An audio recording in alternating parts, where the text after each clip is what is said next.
Continuamos acá en este su espacio de Ahora M y debate semanal unificado para tratar de orientar a la población. Y justamente nos acompañan en la parte de la entrevista en el día de hoy un panel de destacados médicos de esta ciudad de Santiago y del país y parte del mundo. Así me atrevo a decirlo, porque son orientadores. Se trata del doctor Plutarco Arias, la doctora Natalia García y el doctor Benjamín Hernández. Ambos, los tres de INAP. Así es. Saludo, buenos días. Bienvenido a este su espacio de ahora y debate semanal. Y buenas noches a los que nos ven también en la noche. Buenas noches. ¿Cómo se siente? A todos también. Muy bien, buenos días y gracias por invitarnos a su programa tan interesante, a este equipo de INAP, por esta oportunidad. Yo muy bien, excelente. Todo marcha muy bien en el Instituto del Sueño.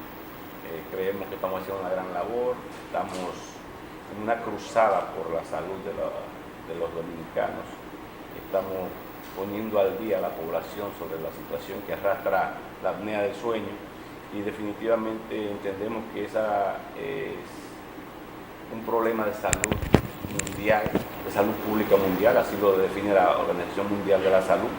Nosotros estamos en esta cruzada, que la gente entienda qué es la apnea del sueño, cuál es el problema, cuál es su impacto en la vida social, en la vida, en la parte, en el bienestar de salud de la gente. O sea, nosotros queremos que este mensaje llegue a la población y básicamente decimos que es una cruzada hasta que la gente lo entienda. Y los médicos también, que muchos dejan pasar por alto esta patología, esta situación que arrastra, yo digo, una catástrofe en términos de salud para la población. Ok, Benjamín, de manera ya, el doctor acaba de dar la introducción, pero para continuar con el desarrollo de este programa, me gustaría que el público conociera qué es la apnea del sueño y qué porcentaje nuestro de los dominicanos está padeciendo de este tipo de trastorno.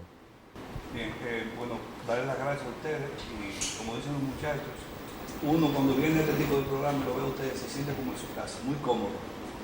La apnea del sueño, para hacer una historia corta, cuando nosotros estudiamos, ya hace unos años atrás, se comenzaba a dar pinceladas sobre esa patología respiratoria, vamos a llamarla así. Hoy día, y recordando un congreso recién pasado, organizado por Neumonorte, donde la doctora Imelda Tavera, su presidenta, y la doctora Natalia García como presidenta del congreso, como la parte administrativa del comité científico, de cada 10 charlas que se dan, ya alrededor de 3 a 4 tienen que ver con el sueño. Antes de cada 10 se hablaba una o ninguna, de tal forma que la importancia de salud que se le está dando a la apnea del sueño, no solamente nosotros, digo nosotros porque acabamos de hacer el congreso recién pasado, pero a nivel de todo el mundo se le da una importancia grandísima a la apnea del sueño. ¿Por qué?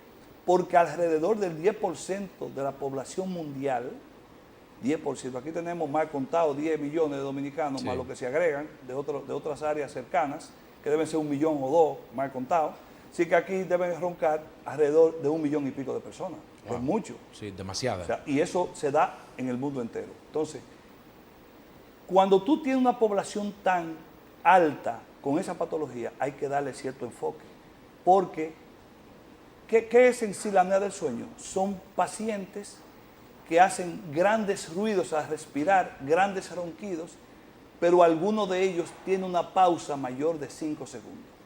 Cuando tú haces eso, entonces, para darle paso a los otros compañeros, tú tienes, por ejemplo, riesgos de desarrollar patologías importantes durante esa noche o en las noches sucesivas.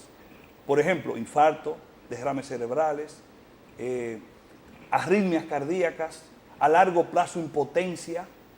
Decía el doctor Arias, fuera de cámara, que el 60 y pico de pacientes con apnea tienen impotencia. Y el 60 o 70% de los pacientes que tienen impotencia son roncadores crónicos, tienen apnea del sueño, por decir más o menos una definición simple. Doctora Natalia, se conoce comúnmente, la población habla de situaciones que se dan durante el sueño, pero en sí la gente todavía no conoce, no maneja el término de la apnea del sueño. Sin embargo, ¿con qué otra patología puede el pueblo llano confundir y no saber que en realidad lo que tiene es apnea del sueño? Sí, como el doctor explicó, el doctor Benjamín explicó muy bien que la apnea es la ausencia de respiración durante el sueño de 5 a 10 segundos. Durante este proceso, el paciente puede experimentar ataques, los cuales técnicamente le llamamos apneas presenciales. Entonces, la persona o pareja que está compartiendo el lecho va a percibir estos ataques como un ataque, porque el paciente se queda sin respiración. Entonces, puede inferir una persona que no conozca, no tenga conocimiento de la enfermedad, como que ha hecho un ataque hasta de asma durante la noche, Sí. que el paciente se está asfixiando, como comúnmente llama la población general. La gente dice que tuvo durante la noche pesadilla y esa cosa. ¿Pudiera ser eso también un elemento de confusión? Realmente, cuando usted no tiene un sueño en su mayor capacidad, que no llega a la fase REM, que es una fase más profunda del sueño, usted experimenta pesadillas, piernas inquietas, que son otro tipo de trastorno asociado al sueño, porque realmente toda la economía, todos los órganos se ven afectados por esta importante hipoxia, falta de respiración de los órganos, se traduce incluso hasta en diabetes, porque un páncreas que no está bien oxigenado no libera adecuadamente la insulina, que durante la noche tiene su mayor pico de liberación. Un cerebro mal oxigenado tiene tendencia a pesadillas, a trastornos durante el sueño, a manifestaciones anormales que no permiten establecer una buena conexión de la respiración y cerebral y por tanto trae conductas inapropiadas durante el sueño. Entonces realmente la apnea tiene muchísimas variedades dentro de ella misma que se pueden manifestar y que pueden llevar al trastorno fundamental, afectando múltiples órganos, incluso infarto. La nicturia. No solamente la nicturia. O sea, un paciente que continuamente durante la noche tenga que levantarse al sanitario a orinar, ya es un problema porque trastorna también la efectividad del sueño, que tiene que estarse levantando a cada momento. Y eso se traduce también en un mal funcionamiento de la ADH a nivel cerebral, de la hipófisis, que no está bien oxigenada tampoco. Entonces, que es un trastorno verdaderamente, como hablan mis colegas, de gran importancia en el paciente, porque fíjese que tiene alcances sistémicos. Su organismo completo se afecta, incluyendo en el masculino, que le gusta mucho a mis compañeros conversar, ya que son el género, como ese masculino, y cuando usted le dice que tiene trastorno de la parte de la impotencia, inmediatamente es una alerta para este paciente territorial, como hablamos del territorial femenino, que es otra área. La parte masculina es un síntoma cardinal para que el paciente se motive realmente a hacerse el experticio de investigación por parte de estos profesionales. Doctora, Nicolás, ¿dónde prevalece más este tipo de trastorno? ¿En las mujeres o en los hombres? Ya que usted acaba de mencionar el sexo. No tiene definición específica, ajá, aunque es más frecuente en hombres. En hombres más frecuente. Hay unas condiciones muy claras que son fisonomónicas o estructurales, que corresponden al cuello del hombre. El cuello del hombre es más corto, tiene la nuez de Adán. El hombre tiende muchas veces a acumular la grasa en partes específicas. La mujer tiene el estrógeno. Cuando la mujer que no es menopáusica, tiene mucho menos riesgo que el hombre, hasta de infarto. Luego que la mujer es menopáusica ya se igualan las condiciones de morbilidad. Okay. Entonces el hombre tiene esas condiciones, tiene cuello corto, ustedes no tienen cuello corto, ¿verdad? Que no, algunos sí, yo creo que sí, que un poquito. Y si tiene más de 43 centímetros, es un riesgo para nosotros, que tomamos como factor de riesgo para esa morbilidad de padecer esta condición. El hombre bebe más que la mujer también. Eso, la bebida, claro, el trago. Digo, ya las mujeres también se han igualado con la liberación, pero el hombre siempre tiende a tomar más, tiene más capacidad que la mujer del trago, de la bebida. Y agregamos el factor también del hábito tóxico de fumar, también un hábito que se agrega, y hay una patología combinada que ya hablará nuestro experto, doctor Plutarco. ¿El estrés, doctor?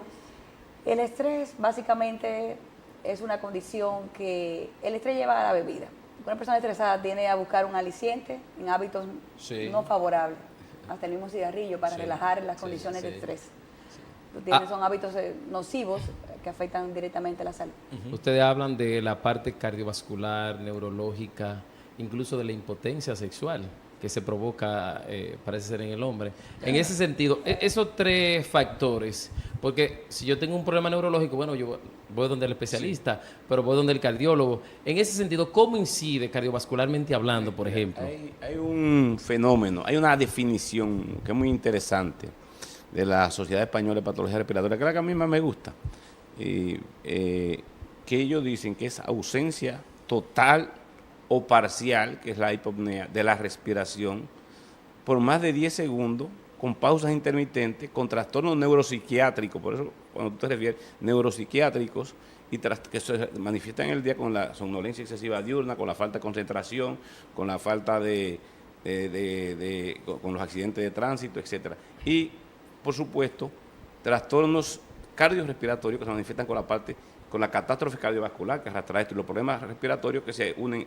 en la enfermedad pulmonar obstructiva crónica, 43% de esos pacientes, y los asmáticos, o sea, pero sobre todo con el EPOC, entiéndase, bronquitis crónica enferma, 22% de los bronquíticos crónicos tienen apnea del sueño, se dice, y 12% de los enfisematosos tienen apnea del sueño. Entonces, cuando tú lo combinas, entonces, trastornos cardiorrespiratorios que se manifiestan además de eso con desaturación de oxígeno. Hay un estrés oxidativo, cuando tú hablas de estrés, pero hay un estrés oxidativo en el organismo que se produce, porque el oxígeno baja en el organismo, por lo menos más de un 4%, y más de ese 4% que baja el oxígeno en el organismo produce daños endoteliales en los vasos sanguíneos, que consecuentemente, por ejemplo, el asunto de la disfunción eréctil tiene que ver porque hay hipoxemia, hay baja oxígeno en los cuerpos cavernosos del pene, por la circulación disminuye en esos pacientes.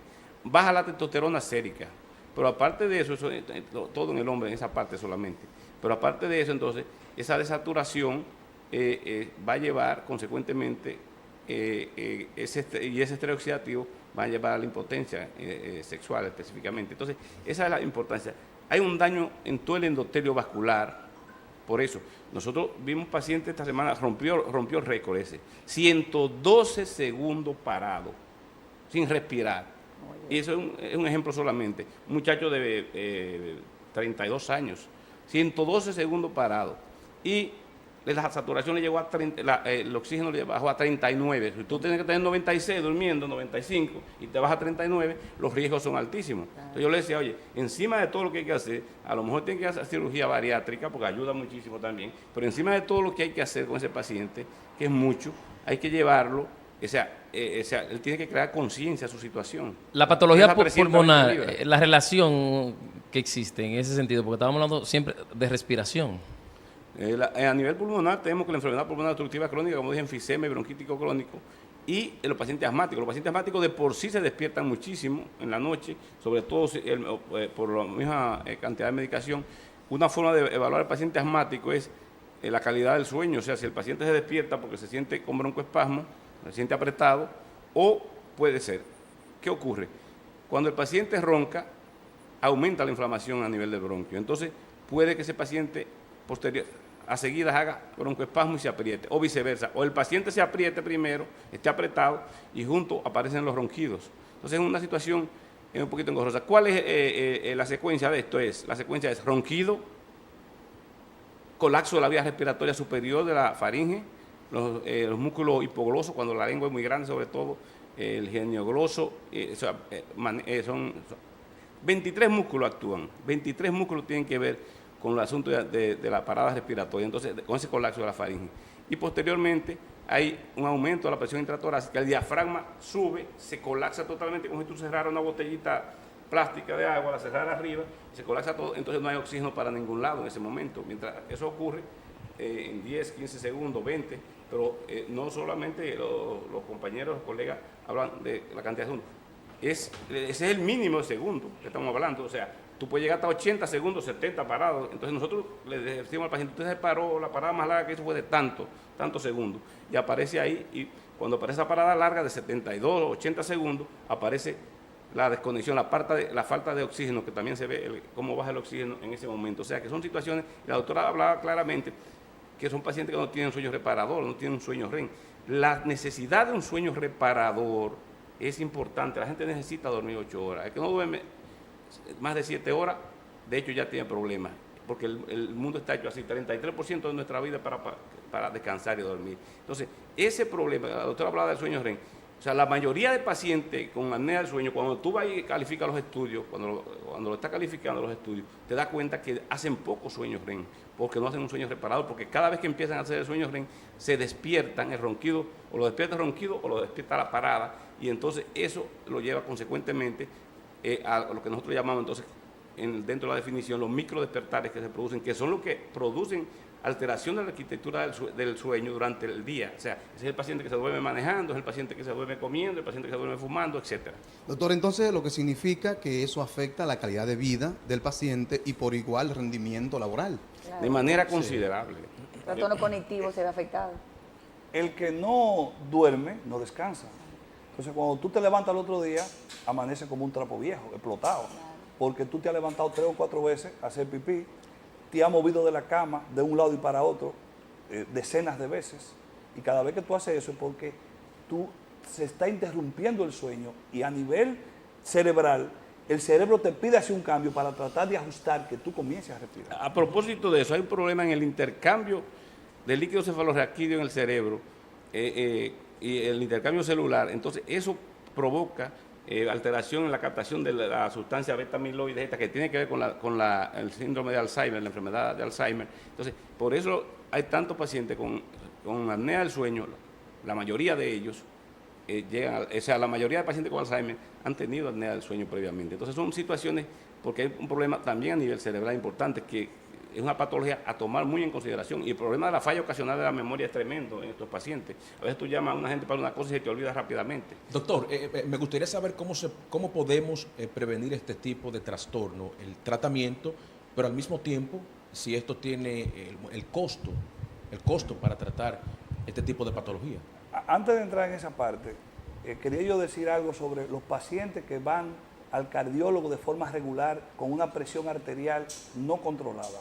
O sea, son pacientes que el cardiólogo lo medica con un producto de inicio, porque es un paciente relativamente joven que es hipertenso. Va al mes y el paciente sigue hipertenso y hay que hacerle añadir un segundo producto. Y al final hay que combinarle 4 productos antihipertensivos y el paciente no se controla. Eso es una simple pregunta que el cardiólogo haga al paciente. ¿Usted ronca?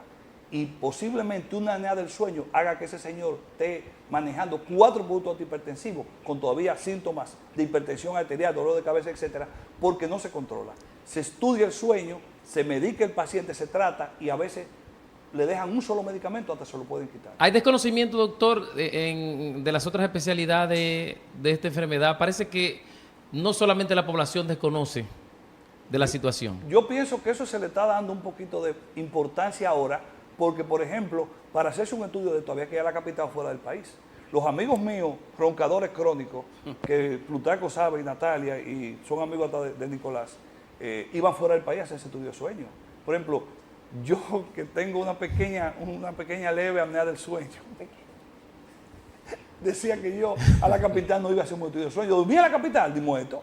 Entonces, por ejemplo, ya con esto, la gente está tomando cierto tipo de conciencia, pero todavía eso es muy, muy mínimo. O sea, todavía no se le da la conciencia que esta patología merita, que la gente esté pensando en eso. Yo creo que no es así. En ese mismo sentido, doctor, antes de entrar al costo, Norberto, me gustaría saber, así en términos llanos, yo no soy médico, pero tengo algunos síntomas. ¿Cuáles son esos síntomas a yo tomar en cuenta, a yo salir de inmediato, visitarlo a uno de ustedes, por ejemplo? Síntoma principal. Quien va a percibir sus síntomas es la pareja que está con usted, porque usted no va a percibir. Usted va a percibir el cansancio del día, el trastorno cognitivo para desarrollar sus labores cotidianas, el cansancio en su día a día. Pero la pareja es la que ve cuando usted se asfixia de noche, cuando usted manifiesta el ronquido, ella es la que está escuchando. Esa es su principal alerta, que va a documentarle a usted como paciente. Oye, tú roncas de noche, tú no me dejas dormir. Entonces, esa alerta de inmediato debe hacer llegar al neumólogo para manejo de estos síntomas. Ahora bien, como dijo el doctor Plutarco y el doctor Benjamín, es un manejo multidisciplinario. Ahí intervienen principalmente el neurólogo, el cardiólogo, quien también debe identificar, como dijo Nicolás, esos síntomas. Inmediatamente un paciente que tenga trastornos refractarios, o sea, resistente, que no responda a una terapia habitual con antihipertensivos, Es una alerta para el cardiólogo. Pero hay como no El confundirlo con la endocrino amigdalitis y otras enfermedades de la vía respiratoria que producen ronquido y ese tipo de cosas. Hay un trastorno mecánico, por obstrucción mecánica, que ocurre hasta en niños que tienen hipertrofia de adenoides. Muy frecuente. Muy frecuentemente. Estos niños tienen trastorno, incluso Ok. trastorno del aprendizaje, a edad temprana. Deformidad de la cara. Micronatia, es otra versión también, una micronatia que es un mentón corto. ¿Inciden los niños? Principalmente a los niños la adenoide, que es muy frecuente la adenoide. Y esta adenoide obstruye la parte interna, donde da el flujo respiratorio a las vías aéreas. Eso es muy frecuente. Es mecánico ese trastorno. Es un trastorno mecánico que lleva a apnea del sueño. Pero la micronatia es un trastorno ya de deformidades de la caja ósea, específicamente de la mandíbula, acortada, que no permite también un buen intercambio gaseoso porque está sumergido en la parte de la profunda de la mentón, no permite una adecuada Podemos hablar de ventilación. la incidencia mortal, La mortalidad. la mortalidad. Mira, lo primero es que si tú no previenes a tiempo una apnea del sueño, ese paciente puede caer una hipertensión arterial refractaria, como decía el doctor Benjamín Hernández, en que te haga un accidente cerebrovascular, que te haga microinfarto cerebral. Y son gente que empieza a tener trastorno de la memoria con mucha frecuencia y entonces empiezan a tener problemas a esos niveles. 72% de los pacientes con hipertensión arterial llegan a tener microinfartos cerebrales o ACV, o sea, es altísima la incidencia. La mortalidad, muerte súbita, también, o sea, hemos visto pacientes con apnea del sueño que han llegado a la clínica en muerte súbita que lo han resucitado prácticamente, o sea, la mortalidad es altísima y si tú no usas un paciente con tiempo y no tomas medidas con controles a tiempo, los pacientes con insuficiencia cardíaca, lo hemos visto, Natalia, con muchísima frecuencia, que han llegado por apnea del sueño, han llegado a insuficiencia cardíaca, pero cuando se le pone el tratamiento ya quizás es muy tarde. Lo que se recomienda es que se pongan temprano para que el corazón no siga creciendo. Las cavidades cardíacas, según el paciente ronca y hace paradas respiratorias, van creciendo. Asimismo va respondiendo el corazón con la fibrilación auricular, se dispara, por eso la gente se despierta a veces asustado, con palpitaciones. O sea que son situaciones del día a día que se van viendo y que son muy llamativas la atención. Entonces hay que atender a tiempo a esos pacientes, tratarlo a tiempo para conseguir resultados excelentes, porque la mortalidad, el término, cuando tú usas tratamientos, simple y llanamente, o sea, las medidas del lugar, porque el problema que decía la doctora Natalia García ahorita de la resistencia a la insulina, hay pacientes que se inyectan la insulina, se la ponen en la noche, y en la mañana amanecen con la glicemia altísima y no se han desayunado todavía, pero es porque se pasan la noche roncando y haciendo paradas respiratorias. Entonces, durante eso, pero lo más importante es que cuando tú usas a tiempo la longevidad, la posibilidad de tú no tener un accidente cerebrovascular o un trastorno que te lleva a intensivo, es 15 años menos, o sea, tú puedes durar 15 años sin tener ningún tipo de trastorno de eso. Y cuando usas el tratamiento a tiempo, tiene una longevidad de 15 años más. Entonces yo digo, bueno, si me van a dar 70 de vida y me dan 15 más, claro, previniendo a tiempo, y voy a llegar a 85. Entonces, eso es una parte muy importante que hay que tomar en consideración. O sea, el paciente va a vivir más, con mejor calidad de vida, con menos probabilidad de tener una enfermedad incapacitante total, como un derrame cerebral, para decirlo así, mejor en términos llanos, y va a tener también más vida si es un paciente ya en la tercera edad. Si tiene 70 años y usted está usando un tratamiento con CPAP, posiblemente, y hace las medidas higiénicas y dietéticas del lugar también, porque eso va incluido. Esa es parte de lo que nosotros hacemos en el día a día. Nosotros somos un instituto, pero nosotros tenemos una formación clara de qué hacemos con cada uno de nuestros pacientes. Los pacientes de nosotros no van a hacer un estudio por hacérselo, no. Los pacientes de nosotros se evalúa completamente con un cuestionario, que bueno que ustedes lo sepan, se le pasan 2 cuestionarios primero, después de los 2 cuestionarios se le hace un examen físico, se le mide el cuello, se pesa el índice de masa corporal, el cuestionario Berlín, que nos da las pautas, y el cuestionario EPOR, que nos da la otra pauta, para decir si este paciente tiene apnea del sueño. Pero no es que el paciente diga, yo tengo apnea del sueño y ya no. Hay que estudiarlo, ver el índice de apnea del sueño. O sea, un paciente que tenga debajo de 5 no tiene apnea del sueño. Un paciente que tiene de 5 a 15, como decía el doctor Hernández, tiene apnea del sueño leve. De 15 a 30 paradas por hora tiene moderada, más de 30 es grave, y hay gente que tiene 100. Hablando de récord, por cierto, nosotros llegó uno esta semana pasada con 107 paradas por hora, o sea, 2 paradas por minuto. Entonces, son de las cosas interesantes. Entonces, ese paciente vuelve donde nosotros a los 8 días a buscar sus resultados. Nosotros tomamos 40 minutos del tiempo explicándole cómo le fue 11 variables, le medimos, le decimos cómo le fue durante toda la noche, qué pasó. Lo único que no sabemos es la cuenta bancaria ni los pensamientos íntimos. Entonces, pero sabemos todo lo que pasó. Y después de eso, le explicamos todo lo que tiene que hacer, qué va a pasar, y la medida higiénica y dietética y los riesgos a que él está sujeto a las cosas que están sujetas a pasarle. O sea que, en términos generales, por eso, y también tenemos un taller de vez en cuando que hacemos con los pacientes que usan CIPAP para que aprendan, para que se adapten al tratamiento. CIPAP es el dispositivo que se pone electrónico de presión positiva al paciente para romper los ronquidos y acabar con las paradas respiratorias. Doctor, permítanos hacer una nueva pausa de publicidad. Cuando regresemos vamos a seguir conversando con el doctor Plutarco Arias, con la doctora Natalia García y con el doctor Benjamín Hernández, tratando este tema sumamente importante para crear conciencia en la población dominicana. Estamos en De Ahora y en el programa Debate Semanal para toda la República Dominicana y gran parte del mundo. No cambien, continúen con nosotros.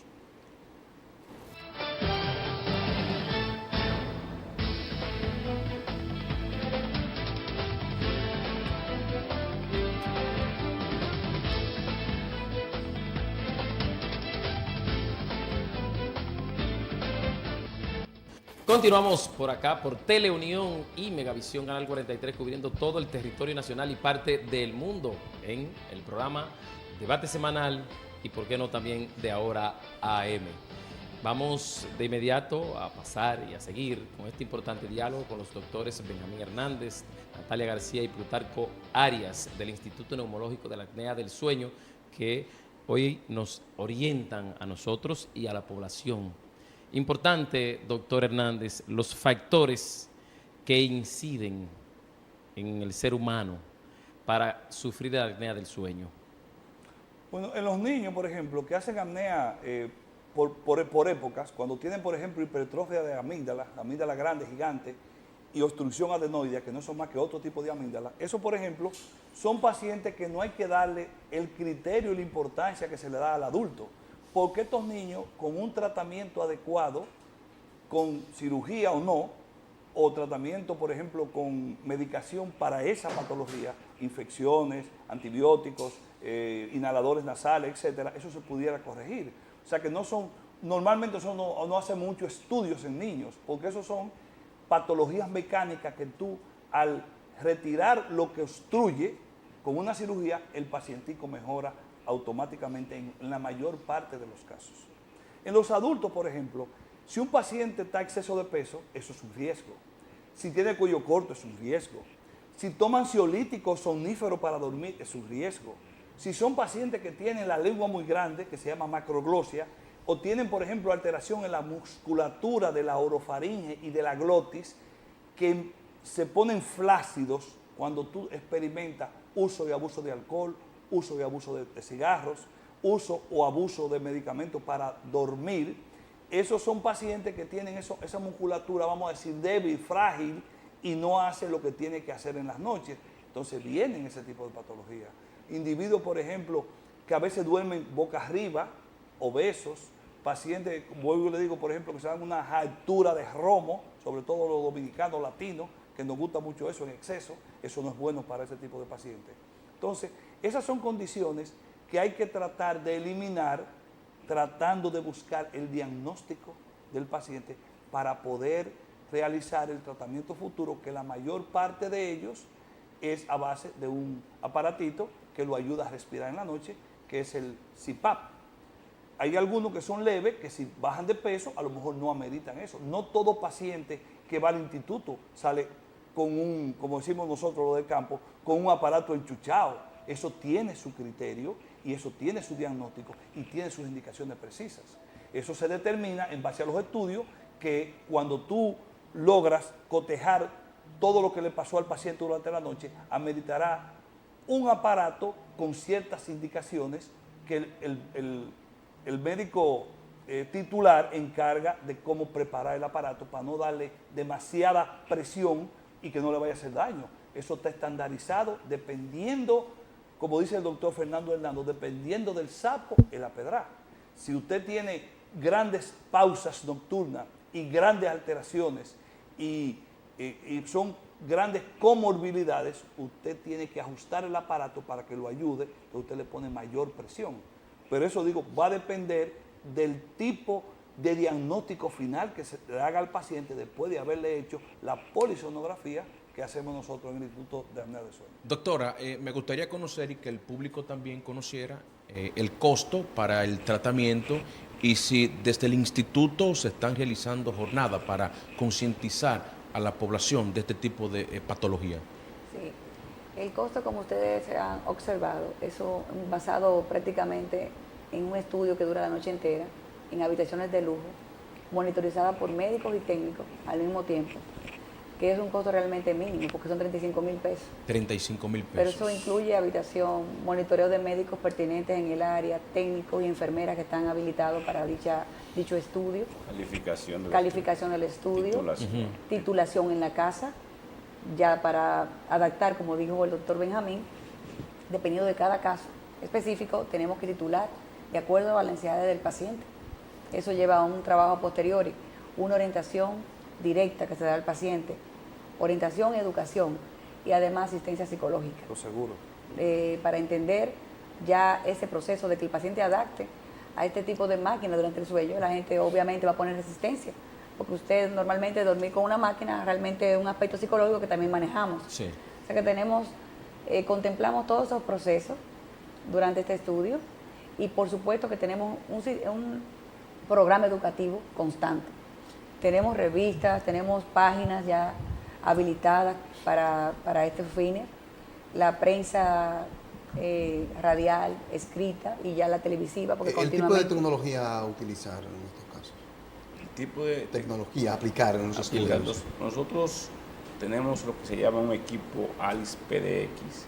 Son el equipo más moderno, uno de los equipos de mayor sensibilidad para estudios de apnea del sueño. Tenemos otros estudios que son los poligrafías que se podrían hacer más en niños, que los otorrinos, si quisieran saber, o los padres, la parada que tiene su hijo mientras está roncando en la noche, sería interesantísimo que hicieran su poligrafía. O sea, nosotros también hacemos la poligrafía con lo que se le llama el equipo Apnea Link, pero eso no es el gold estándar. El gold estándar es la polisonografía, donde tú ves el paciente durmiendo, porque tú pones, monta el electroencefalograma para saber que el paciente está durmiendo y monta un oxímetro.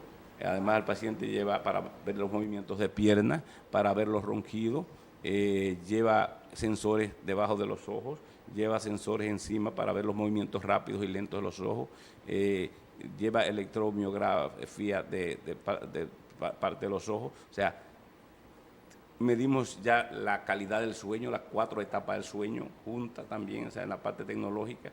Y por eso, o sea, cuando tú entonces saca el estudio, 5 horas de estudio, lo va a calificar, pues no puede permitir que lo que te dé el aparato, la máquina, tú tienes que calificarla, contarla una por una. Por eso nosotros al final de todo lo que le explicamos al paciente, le damos en una hoja todo lo que le pasó. O sea, cómo va, son 8 hojas por un lado y 6 por otra, primero de la terapéutica y 8 de la primera parte del estudio, donde en la última página se ve cada una de las paradas que hizo, cómo bajó el oxígeno, a qué hora bajó el oxígeno, de qué lado estaba durmiendo, si derecho, izquierdo, boca arriba, si está boca arriba, cuánta parada hace de lado, entonces, incluso para las apneas leves, nosotros podemos diagnosticar al paciente y decir, mira, tú me duermes del lado derecho y del lado derecho tú haces muchas paradas, pero del lado izquierdo tú no haces ninguna.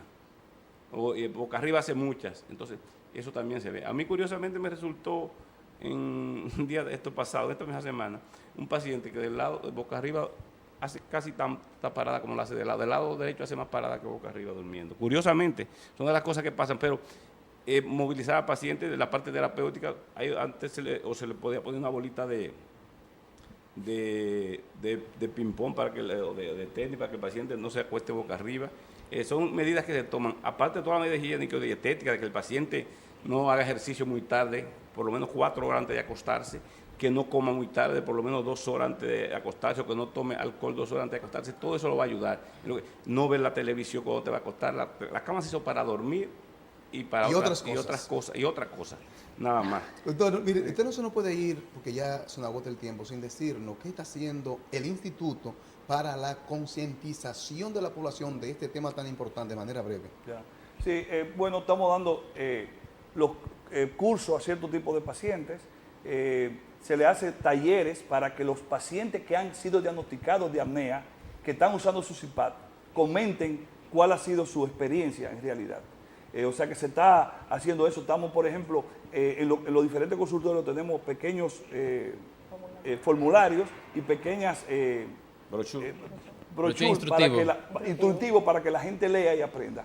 Pero antes de terminar, y es importante para nosotros, sobre todo la parte del costo del estudio, y es que la doctora habló muy bien de la parte privada, pero los seguros médicos en la gran mayoría tienen un acápite para eso. Cobertura. Y algunos de ellos, por ejemplo, los seguros de más, vamos a decir, Complementario. más categoría, pues tienen una cobertura total para los pacientes. Y los pacientes que algunos seguros no le quieren cubrir, simplemente tienen que hacerse el estudio, decir que le hagan un recibo, ir a la DIDA para que la DIDA hable con su seguro y le pague. Porque aquí lo que pasa es que es un desorden que hay en ese sentido, porque la gente no sabe los derechos que tiene, que pueden obtener para ese tipo de cosas. Otra parte importante, yo quisiera que me dejen... Ahí mismo vamos a los teléfonos, la dirección de ustedes. Pero esta si parte es los amigos importante. Benjamín y yo participamos en CEPAR el mes de junio. Hubo un simposio de 2 horas de ejercicios de la boca y de la lengua para mejorar la situación de apnea del sueño. Aparte de eso, vimos un equipo que va a salir, se habló de micro-CPAP, pero lo más importante, un equipo que va a salir ahora en septiembre, ya parece que la FDA y la europea lo van a aceptar también, otros equipos para ayudar a los pacientes que tienen apnea leve. Nos dijeron que ahora en septiembre era el tiempo que iba a salir, o sea que son cosas que quiero señalar una cosa muy importante. Cuando tú te pones el CPAP, el aparato, los primeros 10 minutos, como decía la doctora, son incómodos, pero después que tú te ajustas a eso, tú le coges un cariño tremendo al CPAP. El paciente no lo deja para nada. Verdad. Y no, o sea, se siente mal cuando no lo usa. Es como cuando tú vas al gimnasio, deja de ir, te sientes mal cuando no lo usas. Así mismo le pasa al CPAP. El CPAP no es un zapato que tú te vas a poner en la nariz para tú dormir. No. Por eso el CPAP tiene que estar indicado por el médico, saber cuánto es el índice. Nosotros tenemos la calidad tan extraordinaria, y lo decimos a boca llena, por eso estamos quizá en un lugar predilecto de la población ahora mismo. Tenemos una situación especial. Nosotros nuestros pacientes los revisamos a la semana con el CPAP, al mes, cómo va el índice de apnea y hipopnea, a los 3 meses, a los 6 meses, al año, de manera gratuita después que le hacemos el estudio. ¿Teléfono y dónde están ubicados? 809-612-4331. 809-612-4331. El consultorio de la oficina 406 de la Torre A de Unión Médica del Norte es el primer paso que usted va a dar ahí. Después van a la habitación, después vuelven al consultorio a recibir el mensaje del lugar y cómo le fue durante la noche de dormida. El paciente suele ir acompañado, pero las primeras horas no puede estar dentro porque la parte tecnológica que tú hablabas ahorita, desde que se apagan las luces, el equipo empieza a censar. Y cuando tú tienes las luces, el equipo para y dice, aquí terminó el estudio. O sea que tú tienes que estar con luces apagadas durante ese tiempo. Bueno, Nicolás, Félix, nosotros agradecemos inmensamente la participación del doctor Plutarco Arias, de la doctora Natalia García y del doctor Benjamín Hernández. Gracias también a Debate Semanal por incorporarse a este especial del día de hoy, a este panel de orientación a toda la población, y gracias al Instituto Neumológico de la apnea del sueño por acompañarnos en la plana mayor en el día de hoy. Y gracias a todos ustedes que, como siempre, nos premian con su audiencia. Nosotros retornamos en una próxima edición.